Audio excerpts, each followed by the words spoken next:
मैं राजू अदरा बोल रहा हूँ। आज आपको मैं गार्डनिंग के बारे में पूरी जानकारी दूंगा। अगर आप गार्डनिंग करना चाहते हैं तो पहले तो क्या है, 3-4 बातों का आपको ख्याल रखना ही पड़ेगा, क्योंकि उसके बाद ही आप अच्छी तरह से गार्डनिंग करेंगे और आपके पौधे भी हेल्दी रहेंगे। तो पहली बात मैं बताने वाला हूँ कि आप जब भी नर्सरी से कोई भी पौधा ले आए तो ये हेल्दी पौधा ही लेना, जिसमें इस तरह की नई शाखाएँ जो निकलती है इस तरह का पौधा ही परचेज करना, जिससे कि आपका पौधा हेल्दी रहेगा और अच्छी तरह से चलता रहेगा।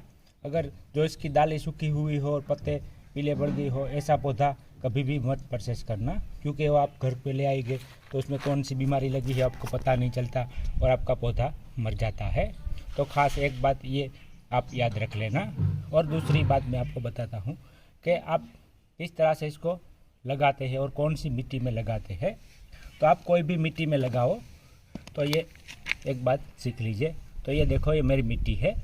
तो आपकी मिट्टी किस तरह की है वो तो जिस एरिया पे रहते हो आप उस मिट्टी पे किस प्रकार की हो आपको ही पता है।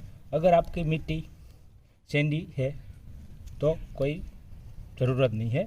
अगर आपकी मिट्टी ज़्यादा चिकनी है तो चिकनी मिट्टी में क्या है, आप पौधे लगा तो देते हैं लेकिन क्या है, उसमें पानी जल्दी से निकलता नहीं है और आपके गमले में पानी जमा रहता है, जिससे कि आपका पौधा आप इसमें लगाएंगे तो ये पूरी तरह से मर जाएगा।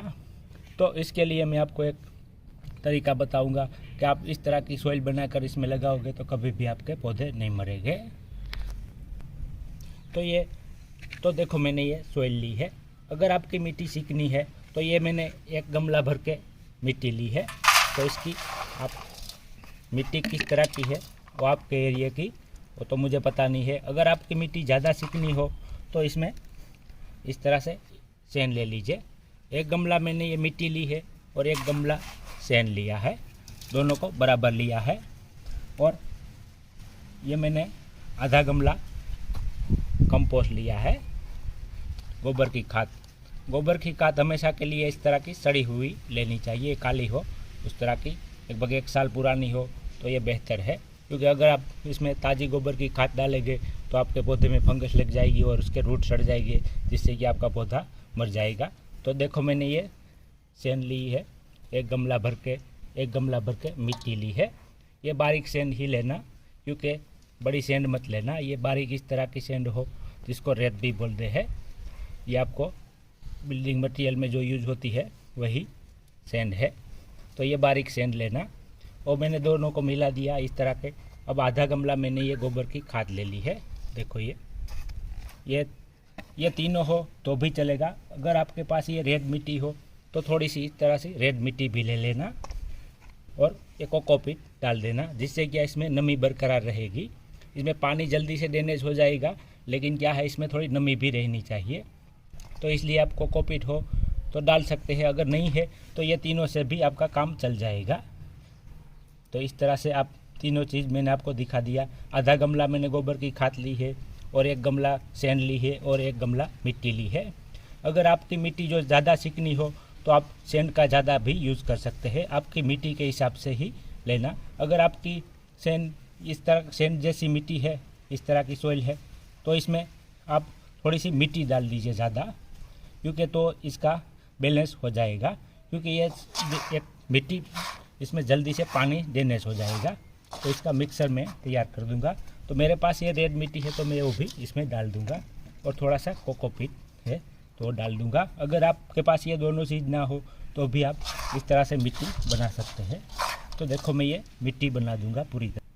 तो देखो, मैंने ये मिट्टी बना दी है। ये देखो कितनी भुरभुरी है, क्योंकि इसमें आप सैंड का मिक्स कर देंगे तो इसमें पानी जल्दी से निकल जाएगा।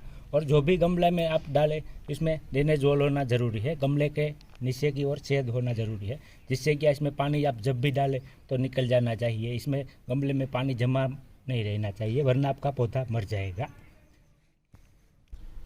तो देखो, मैंने पहले एक बता दिया कि मिट्टी आप इस तरह की हमेशा के लिए बना दीजिए, जिससे कि आपके पौधे कभी भी नहीं मरेंगे।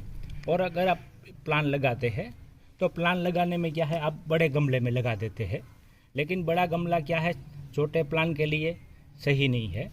अगर बड़ा गमला आपने इसमें लगा दिया तो बड़े गमले में क्या है, इसमें आप पानी भी ज़्यादा डालेंगे, कोई खाद डालेंगे वो भी ज़्यादा डालेंगे, क्योंकि उसको पानी ज़्यादा हो जाता है। तो जिसकी वजह से आपका पौधा पूरी तरह से मर जाता है। अगर बच्चा है और बड़ा है तो उसको आप पानी, जो बच्चा होता है 1 चम्मच से उसको पानी आप देते हैं, लेकिन बड़े को तो 1 गिलास पूरा चाहिए। तो आप इसको भी 1 गिलास देंगे छोटे बच्चे को तो ये मर जाएगा। तो ये पौधे में भी इस तरह के है कि आप इसको पानी देते ही रहेंगे तो ये आपका पौधा जल्दी से मर जाएगा, इसके रूट पूरी तरह से सड़ जाएगा। तो इसलिए मैं कहता हूँ कि इस तरह के छोटे गमले में ही आप पौधे को पहले लगाइए, जिससे क्या इसमें पानी भी कम टिकेगा, जल्दी से निकल जाएगा और आपके पौधे हेल्दी रहेगा। और इसको पानी भी कब डालना कि पूरी तरह से ये सूख जाए। आप इस तरह से देख लेना कि अभी ये गीला है तो इसको पानी की ज़रूरत नहीं है। ये पूरी तरह से ऊपर की लेयर पूरी तरह से सूख जाए तभी इसको पानी देना। ज़्यादातर तो क्या है, पौधे पानी से ही मर जाते हैं। आप पानी देते ही रहते हैं कि मेरा पौधा जल्दी से बड़ा हो जाए। आप बड़ा नहीं कर रहे हैं, उसे मार रहे हैं, क्योंकि पानी ज़्यादा डालने से इसके रूट बॉल जल्दी से सड़ जाता है और आपका पौधा भी डेड हो जाता है और मर जाता है। तो इसको पानी की जब ज़रूरत हो तभी ही इसको पानी देना। तो ये बात भी आप याद रखना, जिससे आपके पौधे कभी नहीं मरेंगे, आपके पौधे सही तरह से चलेंगे और हेल्दी रहेंगे। तो ये मैंने आपको बता दिया पौधे के बारे में भी। अब तीसरी बात मैं बताऊंगा। तो देखो, ये मेरा गमला मैंने लिया है, तो इसकी देखो सॉइल पूरी तरह से सूख गई है। अब ये पौधा कह रहा है कि मुझे पानी की ज़रूरत है, तभी इसको पानी दीजिए। ज़्यादा मत डालते रहना, रोज़ रोज़ इसमें आप गमले पूरी तरह से भर देंगे। तो इसी तरह से मैं आज इसको पानी दे दूँगा। तो इस तरह से इसको इतना ही पानी दे देना, जिससे ये पूरी तरह से अंदर तक पानी चला जाएगा। देखो ये कितना पानी जल्दी से चला गया है, क्योंकि हमने इसमें सेंड डाली थी इसलिए। वरना जो आप इसमें मिट्टी चिकनी डाल देंगे तो आपका पौधा भी सर्वाइव नहीं करेगा और पानी इसमें टिका रहेगा तो इसके रूट बॉल सड़ जाएंगे। तो ये 3 बातें आप याद रखना हमेशा के लिए कि पौधे में एक तो वेल ड्रेन सॉइल ही बनाना जिसमें पानी जल्दी से निकल जाए, और दूसरी बात है कि आप जब भी पौधा लगाए तो इस तरह के छोटे गमले में ही लगाना। जब ये बड़ा हो जाए तो इसको ट्रांसप्लांट करके बड़े गमले में ही लगा देना। और तीसरी बात कि पानी आप जब भी डालें तो इसको कम ही डालना। आप देख लेना कि ये पूरी तरह से सूख गया है तभी ही डालना। रोज़ रोज़ इसको पानी डालने से ये बड़ा नहीं होगा, ये जल्दी से मर जाएगा। तो ये 3 बात आप याद रखेंगे तो आपके पौधे भी हेल्दी रहेंगे और कभी भी नहीं मरेंगे, मैं तो कहता हूँ। तो इसी तरह से आप भी आपके गार्डनिंग में पौधे लगाए और आपके पौधे भी हेल्दी रहेंगे और इसके ढेरों सारे फ्लावर भी आपको मिलेंगे। और कोई भी केमिकली खाद डाले तो इसके रूट के आजू बाजू कभी मत डालना, यहाँ थोड़ा इस तरह से डालना और 5-6 दाने ही डालना, क्योंकि इसको ज़्यादा बर्दाश्त नहीं कर पाता और आपका पौधा मर जाता है। तो मैं तो कहता हूँ कि इसको गोबर की खाद थोड़ी थोड़ी इसमें हर 15-20 दिन में थोड़ी थोड़ी डाल दीजिए, जिससे क्या ये आपका पौधा भी हेल्दी रहेगा और अच्छी तरह से चलता रहेगा। तो अगर मेरा वीडियो अच्छा लगे तो लाइक कीजिए, शेयर कीजिए और सब्सक्राइब करना मत भूलिए।